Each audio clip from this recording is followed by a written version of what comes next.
एक और विश्व स्तरीय संस्थान मिलने जा रहा है। इन सभी प्रोजेक्ट्स के लिए बनारस के लोगों को, पूर्वांचल के लोगों को बहुत बहुत बधाई। भाइयों और बहनों, काशी के विकास की चर्चा आज पूरे देश और दुनिया में हो रही है। जो भी काशी आ रहा है वो यहां से नई ऊर्जा लेकर जा रहा है।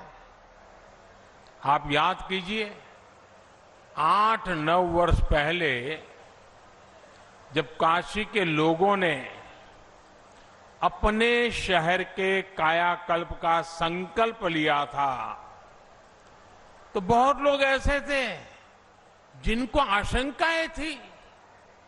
कई लोगों को लगता था कि बनारस में कुछ बदलाव नहीं हो पाएगा, काशी के लोग सफल नहीं हो पाएंगे। लेकिन काशी के लोगों ने, आप सबने आज अपनी मेहनत से हर आशंका को गलत साबित कर दिया। साथियों, आज काशी में पुरातन और नूतन दोनों स्वरूपों के दर्शन एक साथ हो रहे हैं। मुझे देश विदेश में मिलने वाले लोग बताते हैं कि वो किस तरह विश्वनाथ धाम के पुनर्निर्माण से मंत्रमुग्ध है। लोग गंगा घाट पर हुए काम से प्रभावित है। हाल ही में जब दुनिया का सबसे लंबा रिवर क्रूज हमारी काशी से चला, उसकी भी बहुत चर्चा हुई है। एक समय था जब गंगा जी में इसके बारे में सोचना भी असंभव था, लेकिन बनारस के लोगों ने ये भी करके दिखाया। आप लोगों के इन्हीं प्रयासों की वजह से एक साल के भीतर 7 करोड़ से अधिक पर्यटक काशी आए।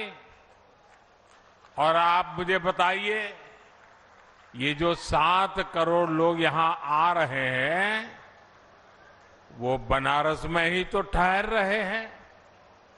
वो कभी पूड़ी कचौड़ी खा रहे हैं, कभी जलेबी लौंगलता का आनंद ले रहे हैं, वो कभी लस्सी का पान ले रहे हैं, तो कभी ठंडई का मजा लिया जा रहा है। और अपना बनारसी पान, यहां के लकड़ी के खिलौने, ये बनारसी साड़ी, कालीन का काम, इन सब के लिए हर महीने 50 लाख से ज्यादा लोग बनारस आ रहे हैं। महादेव के आशीर्वाद से ये बहुत बड़ा काम हुआ है। बनारस आने वाले ये लोग अपने साथ बनारस के हर परिवार के लिए आय के साधन ला रहे हैं। यहां आने वाले पर्यटक रोजगार के, स्वरोजगार के नए अवसर बना रहे हैं। साथियों, 8-9 वर्षों के विकास कार्यों के बाद जिस तेजी से बनारस का विकास हो रहा है, अब उसे नई गति देने का भी समय आ गया है। आज यहां टूरिज्म से जुड़े, शहर के सुंदरीकरण से जुड़े कई प्रोजेक्ट्स का लोकार्पण और शिलान्यास हुआ है। रोड हो, पुल हो, रेल हो, एयरपोर्ट हो, कनेक्टिविटी के तमाम नए साधनों ने काशी आना जाना बहुत आसान कर दिया है। लेकिन अब हमें एक कदम और आगे बढ़ना है।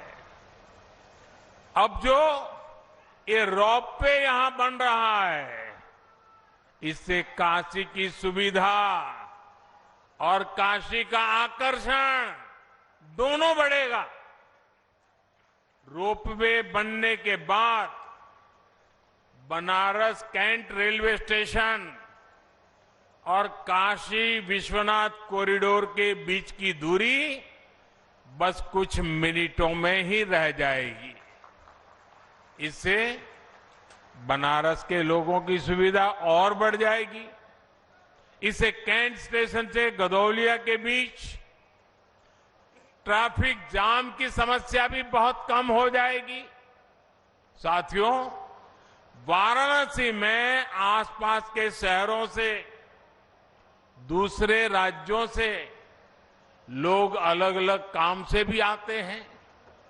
वर्षों से वो वाराणसी किसी एक इलाके में आते हैं, काम खत्म करके रेलवे या बस स्टैंड चले जाते हैं। उनका मन होता है बनारस घूमने का, लेकिन सोचते हैं इतना जाम है, कौन जाएगा। वो बचा हुआ समय स्टेशन पर ही बिताना पसंद करते हैं।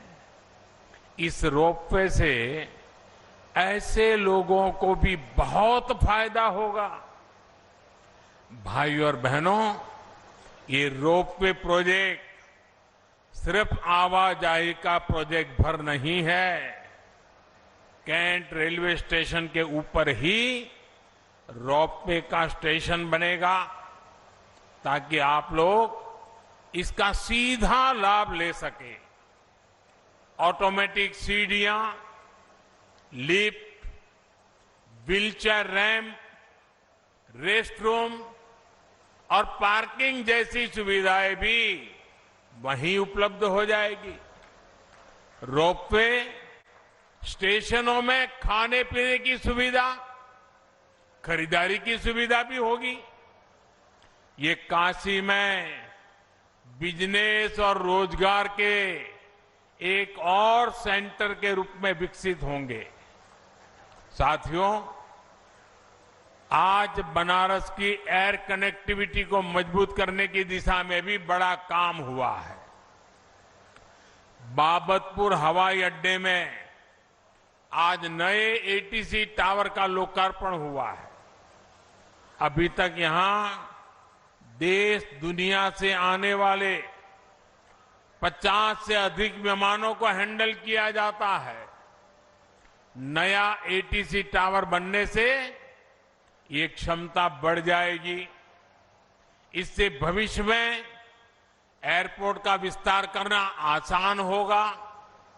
भाइयों और बहनों, काशी में स्मार्ट सिटी मिशन के तहत जो काम हो रहा है, उनसे भी सुविधाएं बढ़ेगी और आने जाने के साधन बेहतर हो जाएंगे। काशी में श्रद्धालुओं और पर्यटकों की छोटी छोटी आवश्यकताओं को ध्यान में रखकर ही फ्लोटिंग जेटी का निर्माण किया जा रहा है। नमामि गंगे मिशन के तहत गंगा किनारे के शहरों में सीवेज ट्रीटमेंट का एक बहुत बड़ा नेटवर्क तैयार हुआ है। पिछले 8-9 वर्षों में आप गंगा के बदले हुए घाटों के साक्षी बने हैं। अब गंगा के दोनों तरफ पर्यावरण से जुड़ा बड़ा अभियान शुरू होने वाला है। सरकार का प्रयास है कि गंगा के दोनों तरफ 5 किलोमीटर के हिस्से में प्राकृतिक खेती को बढ़ावा दिया जाए। इसके लिए इस वर्ष के बजट में भी ऐलान किए गए हैं। चाहे खाद हो या फिर प्राकृतिक खेती से जुड़ी दूसरी मदद, इसके लिए नए केंद्र बनाए जा रहे हैं। साथियों, मुझे ये भी खुशी है कि बनारस के साथ पूरा पूर्वी उत्तर प्रदेश कृषि और कृषि निर्यात का एक बड़ा सेंटर बन रहा है। आज वाराणसी में फल सब्जियों की प्रोसेसिंग से लेकर भंडारण और ट्रांसपोर्टेशन से जुड़ी कई आधुनिक सुविधाएं तैयार हुई है। आज बनारस का लंगड़ा आम, गाजीपुर की भिंडी और हरी मिर्च, जौनपुर की मूली और खरबूजे विदेश के बाजारों तक पहुंचने लगे हैं। इन छोटे शहरों में उगाई गई फल सब्जियां लंदन और दुबई के बाजारों तक पहुंच रही है। और हम सब जानते हैं, जितना ज्यादा एक्सपोर्ट होता है उतना ही अधिक पैसा किसान तक पहुंचता है। अब करखियाओं फूड पार्क में जो इंटीग्रेटेड पैक हाउस बना है, उससे किसानों, बागवानों को बहुत मदद मिलने जा रही है। आज यहां पुलिस फोर्स से जुड़े प्रोजेक्ट्स का भी लोकार्पण हुआ है। मुझे विश्वास है कि इससे पुलिस बल का आत्मविश्वास बढ़ेगा, कानून व्यवस्था और बेहतर होगी। साथियों, विकास का जो रास्ता हमने चुना है उसमें सुविधा भी है और संवेदना भी है। इस क्षेत्र में एक चुनौती पीने के पानी की रही है। आज यहां पीने के पानी से जुड़ी अनेक परियोजनाओं का लोकार्पण हुआ है और नई परियोजनाओं पर काम भी शुरू हुआ है। गरीब की परेशानी कम करने के लिए ही हमारी सरकार हर घर नल से जल अभियान चला रही है। बीते 3 साल में देश भर के 8 करोड़ घरों में नल से जल पहुंचना शुरू हुआ है। यहां काशी और आसपास के गांव में भी हजारों लोगों को इसका लाभ मिला है। उज्ज्वला योजना का भी बहुत लाभ बनारस के लोगों को हुआ है। सेवापुरी में नया बॉटलिंग प्लांट इस योजना के लाभार्थियों की भी मदद करेगा। इससे पूर्वी उत्तर प्रदेश और पश्चिमी बिहार में गैस सिलेंडर की आपूर्ति सुगम होगी। साथियों, आज केंद्र में जो सरकार है, यहां यूपी में जो सरकार है, वो गरीब की चिंता करने वाली सरकार है, गरीब की सेवा करने वाली सरकार है। और आप लोग भले प्रधानमंत्री बोले, सरकार बोले, लेकिन मोदी तो खुद को आपका सेवक ही मानता है। इसी सेवा भाव से मैं काशी की, देश की, यूपी की सेवा कर रहा हूं। थोड़ी देर पहले मेरी सरकार की अनेक योजनाओं के लाभार्थियों से बातचीत हुई है। किसी को आंखों की रोशनी मिली तो किसी को सरकारी मदद से अपनी रोजी रोटी कमाने में मदद मिली। स्वस्थ दृष्टि समृद्ध काशी अभियान, और अभी मैं एक सज्जन से मिला तो वो कह रहे थे, साहब स्वस्थ दृष्टि दूरदृष्टि। करीब 1000 लोगों का मोतियाबिंद का मुफ्त इलाज हुआ है।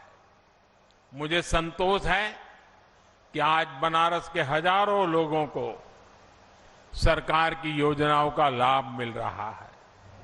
आप याद कीजिए 2014 से पहले के वो दिन जब बैंकों में खाता खोलने में भी पसीने छूट जाते थे।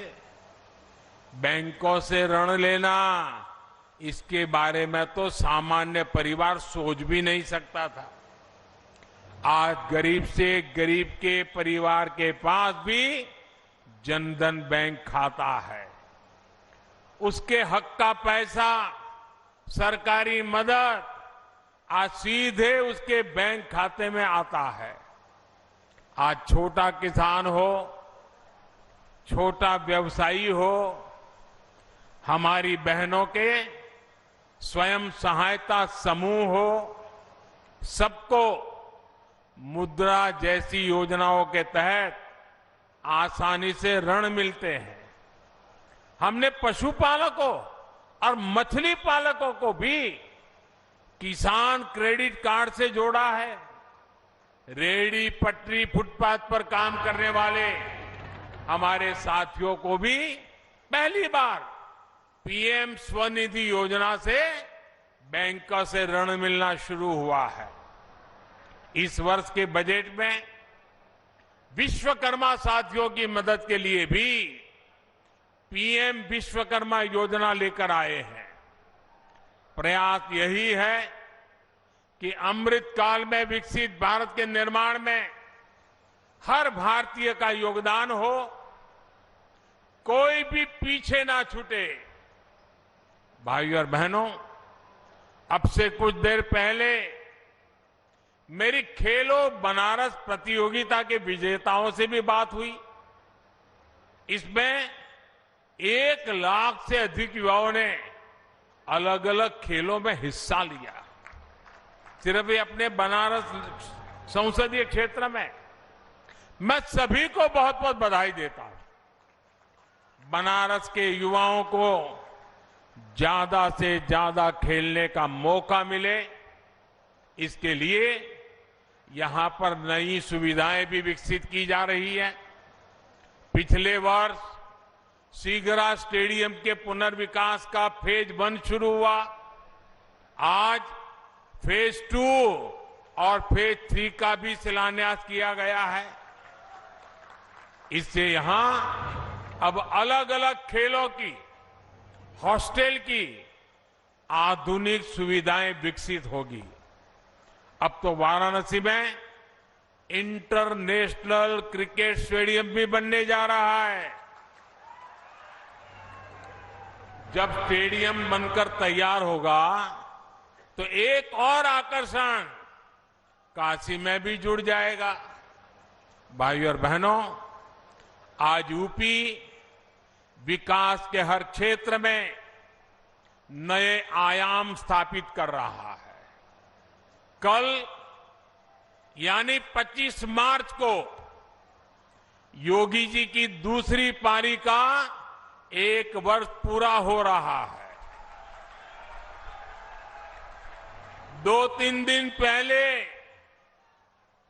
योगी जी ने लगातार सबसे ज्यादा समय तक यूपी के मुख्यमंत्री होने का रिकॉर्ड भी बनाया है। निराशा की पुरानी छवि से बाहर निकलकर यूपी आशा और आकांक्षा की नई दिशा में बढ़ चला है। सुरक्षा और सुविधा जहां बढ़ती है, वहां समृद्धि आना तय है। यही आज उत्तर प्रदेश में होता हुआ दिख रहा है। आज जो ये नए प्रोजेक्ट्स यहां जमीन पर उतरे हैं, ये भी समृद्धि के रास्तों को सशक्त करते हैं। एक बार फिर आप सभी को विकास के इन अनेक कामों के लिए बहुत बहुत बधाई, बहुत बहुत शुभकामनाएं। हर हर महादेव। धन्यवाद।